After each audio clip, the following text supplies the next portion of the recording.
Okay, so today I'm going to get into talking about FDA nutrient claims. And the reason why I want to get into this is because a lot of them can actually be a little misleading. And I don't think a lot of people even know the basics about these claims and what goes into how they're defined. So I'm just going to share that with you guys so you know a little more. Now, I'm going to have just a little background information on nutrient claims. The Food and Drug Administration, or the FDA, is the governing body that's responsible for making sure foods sold in the U.S. are safe. And if you know anything about the FDA, they don't really do a great job of that, and it's kind of not their fault. They're not a really big organization, but it's still their job, so maybe more funding should be put in that, but that's another topic. This means that the FDA is also responsible for making sure foods are properly labeled. So they're also in charge of labeling. In 1990, Congress passed the Nutrition Labeling and Education Act, or NLEA, in order to get consistent labeling on all foods, because before this point, the labelings varied. So now that's why when you look at packages, all the labels look pretty much exactly the same. The NLEA included guidelines for nutrient content claims and health claims, which is what this video is about, and those claims highlight certain characteristics and benefits of food. Now the problem is, these claims can be very misleading. So, first we'll go over a bunch of terms, and you actually might not be interested in all these terms, but I figured I'd just cover them. I'll try to do them quickly, and we'll get into how they can be misleading.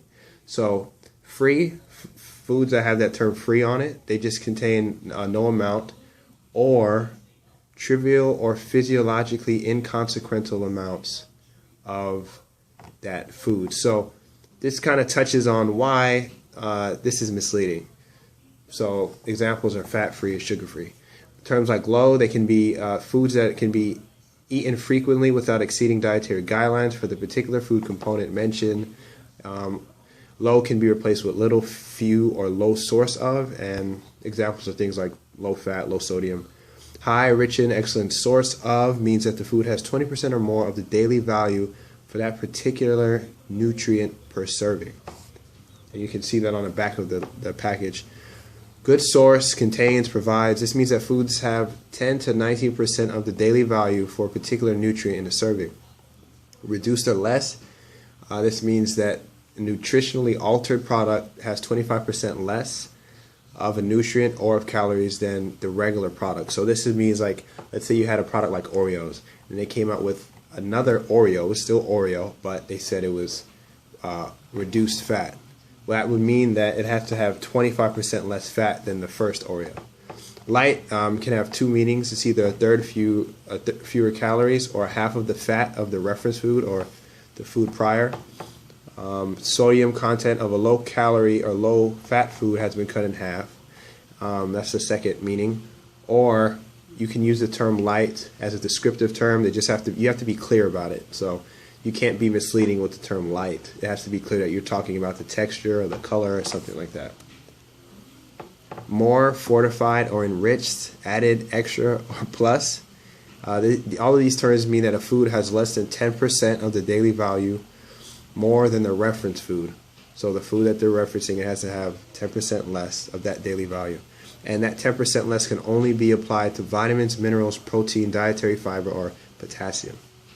Now, this term healthy, this one is kind of confusing. There's a lot to it. It has to be low in fat and saturated fat, which would be low based on the previously mentioned criteria.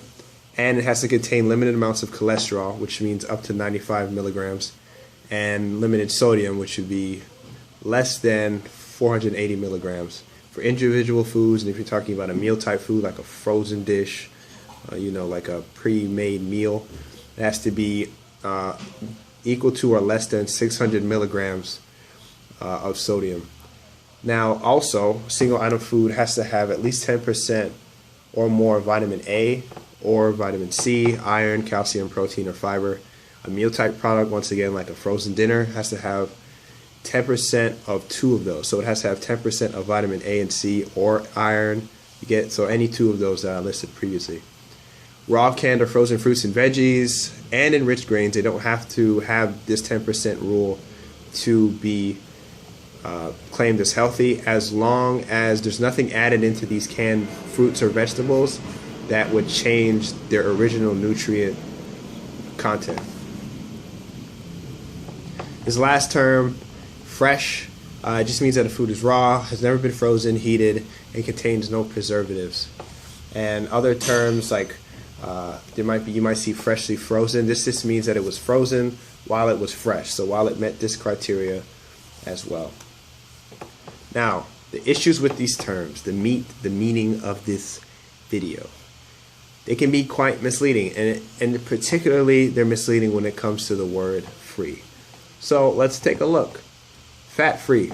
What does that mean? Well, the FDA says that this means that the food only has less than 0.5 grams of fat per serving. So let's say that you have a bag of chips and it says fat-free, and you're like, wow, chips, fat-free, this is fantastic. Well, let's say that this has somewhere close to 0.5 grams of fat. I know it's less than, but for easy math, let's just say it's 0.5 grams of fat per serving. And you say, well, since it's fat-free, I'm going to eat all of the bag. Let's say the bag has a total of, for easy math, 20 servings. You're going to eat half the bag, 10 servings. You think, based on this, that you're only eating a certain amount of fat, 0 grams of fat. But if you add that up, 0.5 times 10, that is 5 grams of fat. 5 times 9, because every gram of fat has 9 calories. 5 times 9, 45. So 45 calories from fat that were not accounted for, that you had no idea was there. That's the problem. Same thing happens with the rest of these. You have sugar-free, less than 0.5 grams of sugar per serving. Misleading. If you have a cereal that says sugar-free and you think completely sugar-free, maybe even if you're diabetic and you have no idea, you think, you know, you can have an unlimited amount of this thing because it's sugar-free, you might be misled. Sodium-free, less than 5 milligrams. This one's not that misleading because 5 milligrams is really so minute in terms of sodium, but still, it can add up if you think it's sodium-free and you eat it in that manner. Calorie-free, less than 5 calories per serving. This one is pretty misleading as well. So, as long as the food says the food has less than 5 calories, so it can be 4.9.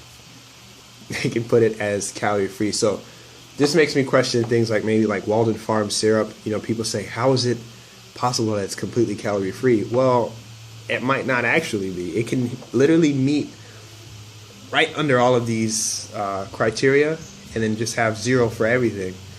And there you have it. They made a product that is virtually calorie-free, but in actuality it probably isn't. So I never really assume. I always assume that these packagings, they push it because in order to get the most flavor, you want fat in your food. Fat in your food makes, you know, food taste better.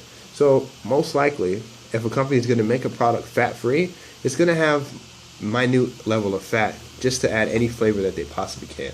So basically, my advice would be to just assume that unless you know it's something that's fat-free, like maybe, you know, like a fruit juice, there's no fat in fruit juice, then assume that it might have a little bit of fat in it and don't go too crazy. Now, when it comes to low, the term low in food, low fat is 3 grams or less per serving. And the reason why this can kind of be misleading is because 3 grams of fat equals 27 calories. So that's not a lot of calories per se, but you might just see a package say low fat, you think automatically it's super low in calories, but understand that there can be at least 27 calories from the fat by itself. Low saturated fat, 1 gram or less, or no more than 15% of calories from the saturated fat. Low cholesterol, 20 milligrams or less per serving. Low sodium, 140 milligrams or less per serving. Very low sodium, 35 milligrams or less. And low calorie is 40 calories or less per serving. So these are just more to know. They're not really that misleading, but if you don't know what they are, you might get thrown off by a package that claims low when these are the actual numbers. To wrap it all up, it is best to be knowledgeable about these terms so you are not fooled, so you know what you're getting, what you're looking for when you're in the grocery store. And even when you see certain nutrition claims on a package, take a look at the back. Look at the nutrition label and make sure you're getting what you think you are. So if you see a low whatever product, the fat-free, a low whatever, make sure that, okay, this is actually as low as I think it is. Double check the back of the package. And even when you're checking the nutrition label, understand that what is written on the package may not be what this food is giving you in reality. So this goes back to the free claims. Fat-free may mean you're still getting 0.4 grams of fat in a serving. So just be mindful of this. Don't stress it. It's not that important. But just eat in moderation in a way that even if these things are 0.4 grams of these substances, you're not going to mess yourself up, especially if you have a medical condition where you need to be cutting back on something like sodium or sugar, things like that. That's it for this video. Hope you learned something. Thanks for watching. More videos like this coming. Peace.